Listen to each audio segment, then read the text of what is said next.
One of the famous question asked during DSA interview to find out the best time to buy and sell stock. ये already Facebook, Amazon और Google में पूछा जा चुका question. Question में क्या दिया हुआ है, एक स्टॉक का हमें एरे दिया हुआ है जिसमें डे वाइज स्टॉक की प्राइस कलेक्ट करके रखी हुई है।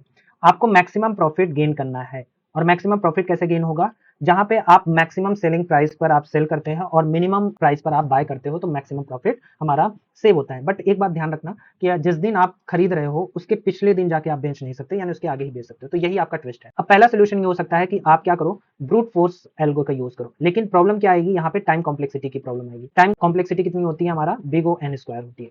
तो इसका दूसरा सोल्यूशन क्या हो सकता है, वो हो सकता है वन पास ग्रेडी एल्गो।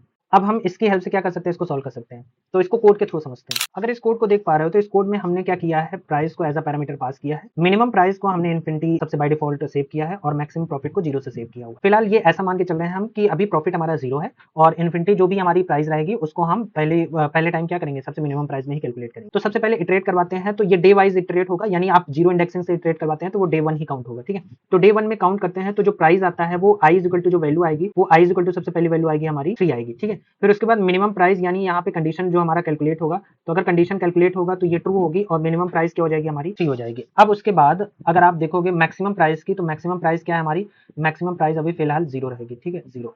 उसके बाद एलिफ में जाएगा नहीं, फिर नेक्स्ट फिर इटरेट होगा और अब आई की वैल्यू क्या हो जाएगी, हमारी 9 हो जाएगी। और उसके बाद इफ कंडीशन में आते हैं और यहाँ पे क्या 9 लेस देन मिनिमम प्राइस यानी 3 है, तो 9 लेस देन 3 नहीं है, इस वजह से इलिफ में आएगा। और इलिफ में आपने बोला है कि जो आई की वैल्यू है यानी 9 माइनस और मिनिमम प्राइस हमारी 3 है, तो 9 माइनस 3 क्या, 9 माइनस 3 यानी 9 माइनस 3 ग्रेटर देन हमारा मैक्सिमम प्रॉफिट यानी कि 0 है। यस बिल्कुल है। तो ये कंडीशन अगर ट्रू होती है तो ये कंडीशन ट्रू होने के बाद जो हमारी वैल्यू आएगी वो क्या आएगी, यहाँ पे मैक्सिमम प्रॉफिट रिप्लेस हो जाएगा और maximum profit is equal to क्या हो जाएगा, 6 हो जाएगा। ठीक है, अब नेक्स्ट चलते हैं। मैक्सिमम प्रॉफिट हमारी बाय डिफॉल्ट अभी क्या है, 6 है। उसके बाद जब आई की वैल्यू चेंज होगी, आई की वैल्यू 9 से अब आगे फॉरवर्ड होगी 1 में, तो आई की वैल्यू जब 1 गई तो फिर हमारा 1 कंपैरिजन होगा मिनिमम प्राइस से। तो मिनिमम प्राइस हमारी क्या है, मिनिमम प्राइस अभी भी हमारी 3 ही है।